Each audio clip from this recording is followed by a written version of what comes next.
মনে করবো তুমি স্বাধীনতার উত্তর, স্বাধীনতার তুমি ভুল আকাঙ্ক্ষা রক্ষা করো নাই, বরং বাংলাদেশকে ধ্বংস করার চক্রান্তে লিপ্ত হয়েছ।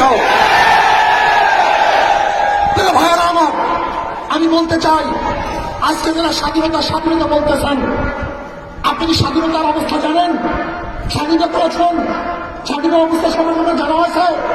আপনার আদৌ জানেন, আদৌ জানাই, বরং স্বাধীনতা করা হয়েছিল এদেশের মানুষকে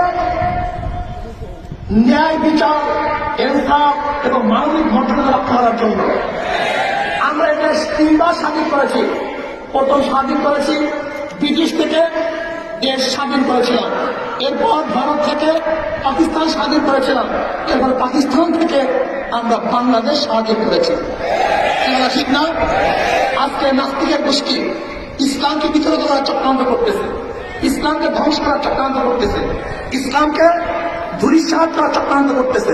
আমি মনে করি বর্তমানে যে আন্দোলন চলতেছে, এই আন্দোলন থেকে স্পষ্টভাবে আমরা বলতে চাই, যেরকম পদ্মা ব্রিজ করার সময় আমরা শুনেছি পদ্মার নিচে আর পদ্মা পাওয়া গেছে, খুঁটি পাওয়া যাচ্ছে না, তলা পাওয়া যাচ্ছে না, পদ্মার নিচে আর পদ্মা।